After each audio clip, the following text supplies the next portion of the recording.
অজু করে সিজদায় লুটিয়ে পড়ে চোখের পানি ছেড়ে আল্লাহরে পাপের স্বীকৃতি দেন। আল্লাহ, এমন কোন জুলুম নাই, গুনাহ নাই আমি করি নাই, সগীরা কবিরা, জেনে না জেনে, ইচ্ছায় অনিচ্ছায়, শিরকি বেদাতি সব গুনাহ করেছি।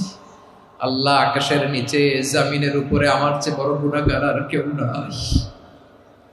চোখের পানি ছেড়ে আল্লাহরে বলেন, আল্লাহ, আমি ছাড়া তোমার গোলামের অভাব নাই, তুমি ছাড়া আমার দ্বিতীয় কোনো রব নাই, তুমি ছাড়া তো কেউ আমার গুনাহ ক্ষমা করার নাই, তুমি আমার রব, তুমি আমার সব। বলতে পারবেন?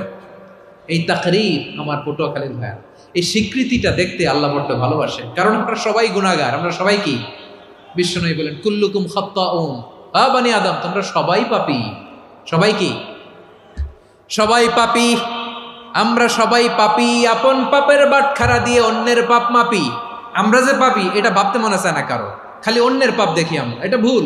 ওর এই পাপ, ও পাপী, ও জালেম, ও জাহান্নামী, এরকম একটা টেন্ডেন্সি। আমার যে কি হালাত এটার খেয়াল নাই। খেয়াল করতে হবে যে আমি সবচেয়ে বড় পাপী, ঠিক কিনা বলেন? পাপ করি নাই এমন কেউ আছি? হ্যাঁ, আছি। কেউ না জানলেও জানে কে আমার পাপের ঘটনা? পৃথিবী না জানুক আমি তো জানি, আমি কি পাপ করেছি। হায় ও আমার কলিজার টুকরা ভাইয়েরা, মাথাটাকে নিচু করে জীবনের সব গুনার ফিরিস্তিগুলো একটা একটা করে স্বীকার করে আল্লাহরে বলেন, আল্লাহ, আমি পাপী। আল্লাহ, আমার চেয়ে বড় পাপী এই দুনিয়াতে কেউ নাই। আকাশের নিচে জমিনের উপরে আমার চেয়ে বড় পাপী কেউ নাই। একটা একটা করে আল্লাহ স্বীকার করি আমি পাপী, সব পাপের স্বীকৃতি দিলাম। পৃথিবী না জানুক আমি তো জানি, আমি কি পাপ করেছি। হায় আমার পাপের করলে বিচার, বাঁচার আমার নাই উপায়। দয়াময় তুমি মাফ করো আমায়, মাফ করো আমায়। আল্লাহ তাআলা যদি দয়া করে আমাদেরকে মাফ না করে, আমাদের বাঁচার কোনো উপায় নাই। আপনি কি ভেবেছেন আপনার নামাজ দিয়ে আপনি জান্নাতে যাবেন? আপনি তাহাজ্জুদ গুজার, সেজদা দিতে দিতে কপালে দাগ ফেলেছেন, এটা আপনারা জান্নাতে নেবে না। আপনি এলাকার সবচেয়ে বড় হাতেম তাই, দানশীল, এই দানের ভরসায় বসে আছেন, কুশ্চিন কালো না। আমাদের নামাজ, আমাদের রোজা, আমাদের ইবাদত, এগুলোকে মিজানের পাল্লায় উঠালে কোনো ওজনই হবে না। তবে আমাদের একটা কৌশল জানা আছে, আমরা আল্লাহর রহমতের ভিখারি। আমরা সেদিন আগেই গুনার স্বীকৃতি দিয়ে দেব। আমরা বলবো, আল্লাহ, তুমি প্রশ্ন করার আগে তোমার একটা কথা বলি, আমারে কিছু জিজ্ঞেস করো না, আমি সব করেছি। এমন কোনো পাপ নাই যে পাপ আমারে দিয়ে হয় নাই। তোমার রহমত দিয়ে তুমি জান্নাতে পাঠাবা, তোমার দয়ায় জান্নাতে যেতে চাই, আমল দিয়ে না। পারবেন বলতে? কিয়ামতের দিন আমরা বলবো, আল্লাহ, আমার আমল দিয়ে জান্নাত চাই না, আমি তোমার দয়া দিয়ে জান্নাত চাই। তোমার দয়া ছাড়া আমার কোনো উপায় নাই।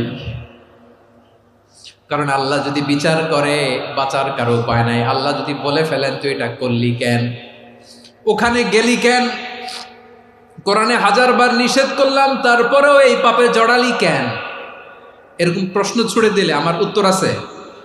বাঁচার কোনো উপায় আছে? রোজ হাসরে হে আল্লাহ আমার করুণা বিচার, আল্লাহ করুণা বিচার। বিচার চাহি না তব দয়া চাই, এ গুনাহগার, আল্লাহ করুণা বিচার। আপনার আমল দিয়ে জান্নাতে যাবেন? কি দিয়ে যাবেন? আল্লাহর দয়া দিয়ে। আল্লাহর রহম আর দয়া ছাড়া কেউ জান্নাতের চেহারাও দেখতে পাবে না।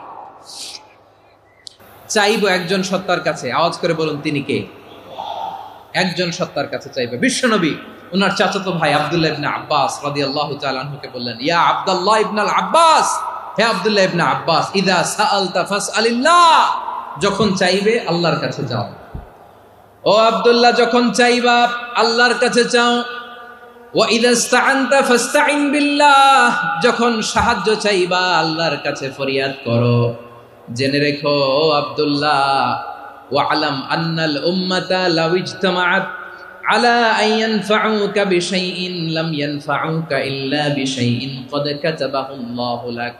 ও আব্দুল্লাহ, জেনে রেখো, মনে রেখো, গোটা বিশ্বের সবাই মিলে যদি তোমার উপকার করতে চায় ততটুকুই তারা করতে পারবে যতটুকু আল্লাহ তোমার নসিবে সেটা লিখে রেখেছে। ঠিক কিনা বলেন?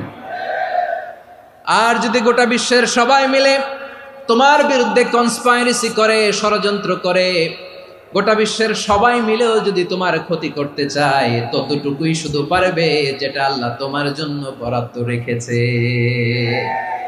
যতটুকু আল্লাহ তাআলা তোমার জন্য বরাদ্দ রেখেছে অতটুকুই ক্ষতি করতে পারবে, আর এক চুল বেশিও করতে পারবে।